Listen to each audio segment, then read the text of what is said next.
Welcome back to the Hero Whispers. Hello, listeners. Thanks for joining us on the podcast. We are so excited tonight. We have an amazing young woman, model Mickey Abernathy. And we go way back. But before we start to talk to Mickey, I just want to give you guys a heads up if you're new to the show about what we're doing with the Hero Whispers. It's part of Supergirls, which is a platform I created to inspire and empower college women to launch from college to life. So what does that mean? Helping them with the tools they need to navigate the real world, whether it be career clarity, networking, money management, time management, personal branding, all those things, mentorship. And we use our podcast to hear their stories and let them share their voice about what they're doing in the world so that we can better help them. So it's an amazing journey, super fun. I want to let you know that in February, we're launching a group coaching program, and it's perfect timing for seniors that are getting ready to launch their wings. So it's a great program if people are in their senior year and they're not feeling ready and they need a little help with some of the things we just talked about, like career coaching or personal branding. It's all about that. So if you know anyone like that, please spread the love. And now it's time to meet Mickey. So excited that she's here tonight. Mickey, welcome to the show. Thank you so much for having me. Let me just give you a little bio on Mickey Abernathy. Mickey Abernathy is a 21-year-old born and raised New Yorker. She is currently finishing her last year at Fordham University, studying communications and media. She is navigating her way through her studies while balancing modeling and being an executive assistant in fashion. By choosing to stay in New York City for college, Mickey purposefully took a non-traditional route for her education by focusing her weekdays on career-oriented endeavors by condensing her schedule to as few days as possible in order to progress in the work field. Amazing. After walking in New York Fashion Week, interning in an art gallery and working at a major beauty company, she is using her last year to figure out what comes next. I don't know if there's anything else left, Mickey.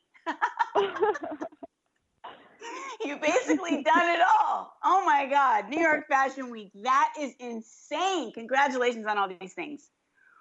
Thank you.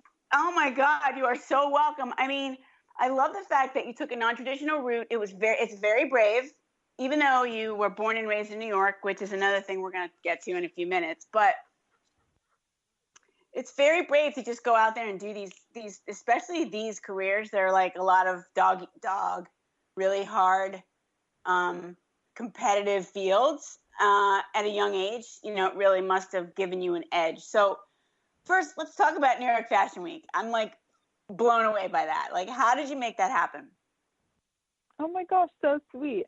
Well, I definitely have my agency to thank for that.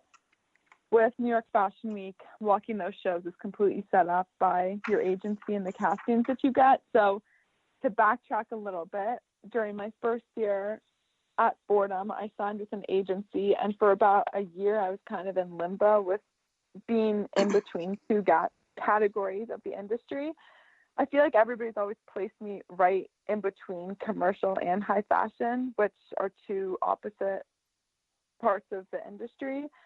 So finally, my second year of being signed with them, I had the opportunity to attend just a few castings, of just a few opportunities to walk in some shows. And somehow I ended up booking the majority of those castings, which was crazy.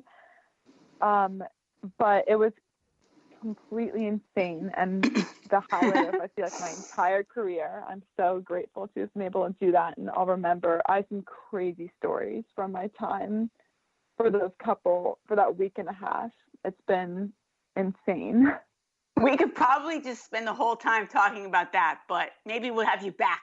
You know what? That's what we're going to do. We're going to have you back on the show if you're willing, and we'll talk all about that, because I think people would love to hear those stories if you could share them. Oh my gosh, there's some crazy ones. What? I'm just curious, because I had a career in fashion too, and I'm not in modeling, but on the other side, but I'm wondering what lines you got to wear.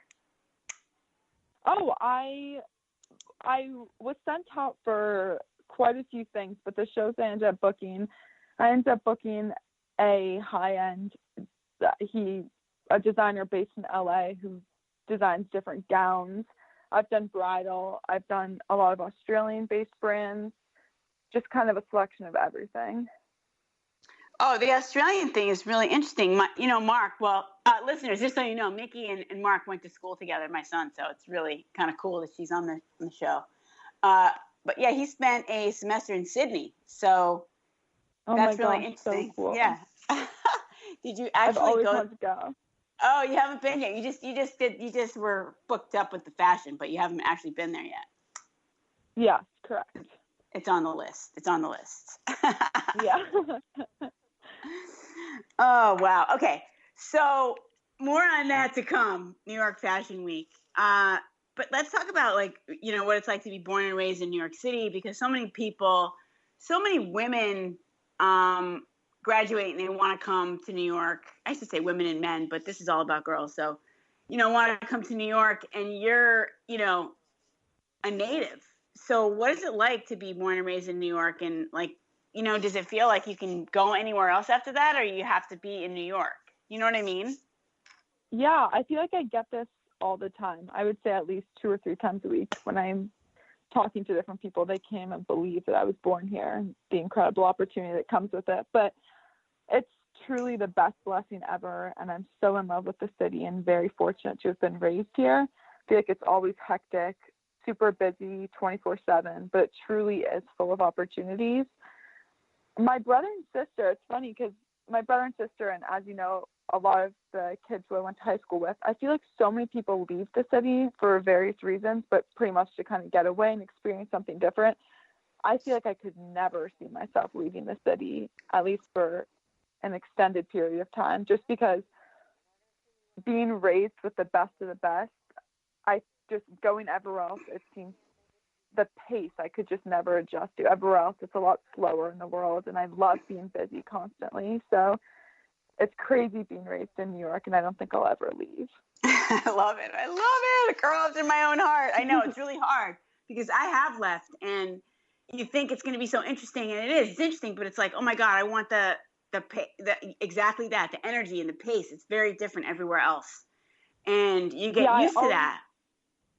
Something that people always laugh at when they say is when I go visit my brother when he used to live in South Carolina for a bit, I always get so confused because I'm falling asleep to the sound of crickets and stuff. And it's always so funny because what I fall asleep to is the sound of cars and ambulances going by and traffic and car honking. And that's what I love. I know, me too. It doesn't keep me awake at all. It's so funny. Yeah. Oh. Okay, so you took this non-traditional path, and how did you figure that out? And what made you choose that? What inspired you?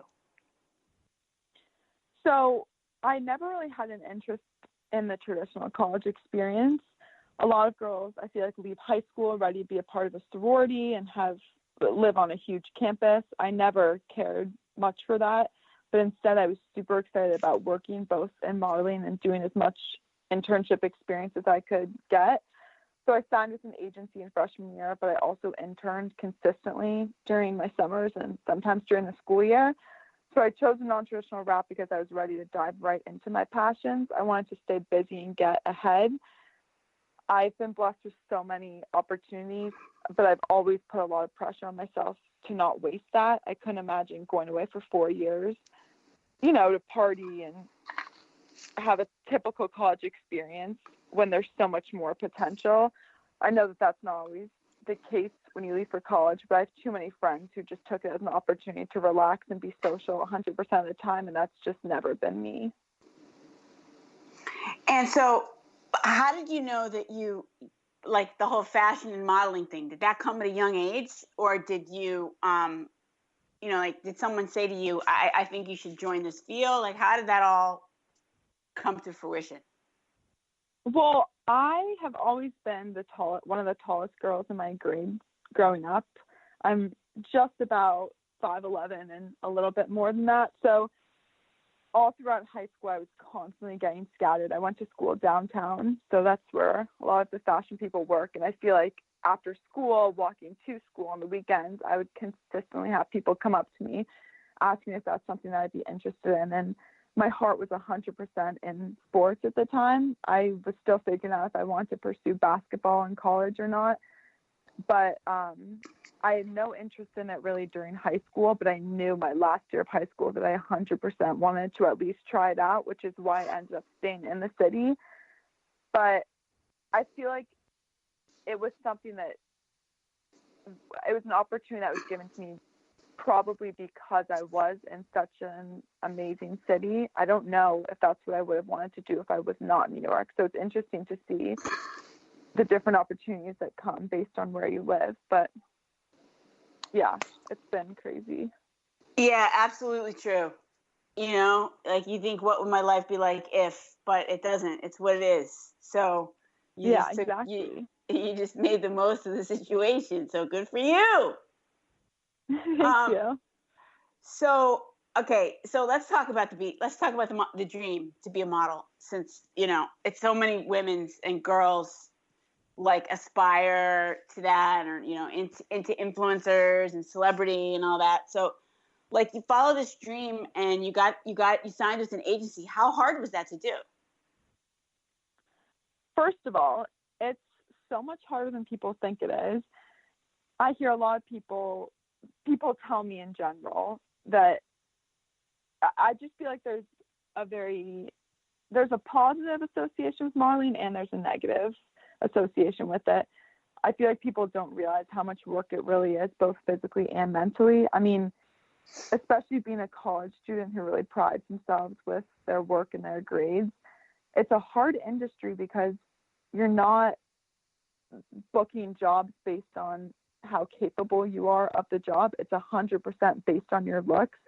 So it's definitely a tough industry, but I feel like if you do well, it's very fun. If you're not doing well, it can be a disaster. So it's what you make of it and what else you have going on for yourself. And I feel like in this day and age, there's so much more than just being a model. I feel like online and with Instagram and everything, I feel like it's a whole new world of opportunities.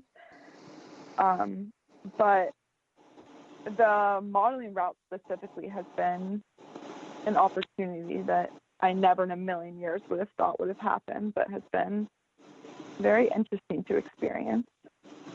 Well, it sounds like you have a really good attitude about it, and you're very balanced, and you're keeping everything in perspective. It sounds like your approach is very mature. I mean, and I don't mean that in a condescending way. I just mean it's very, you know, the way you're thinking about it. I mean, you're thinking about it like a business, and the fact that it is all about looks is like almost it in a business sense. I mean, it's not really rejection because, like you said, like it's not a personal thing. They're looking for a specific look. And like, if you have to have the confidence in yourself to know that and be okay with that. It's just like acting. I mean, it's the same thing with actors. A lot of times they're looking for a specific look, and it doesn't matter how good you are.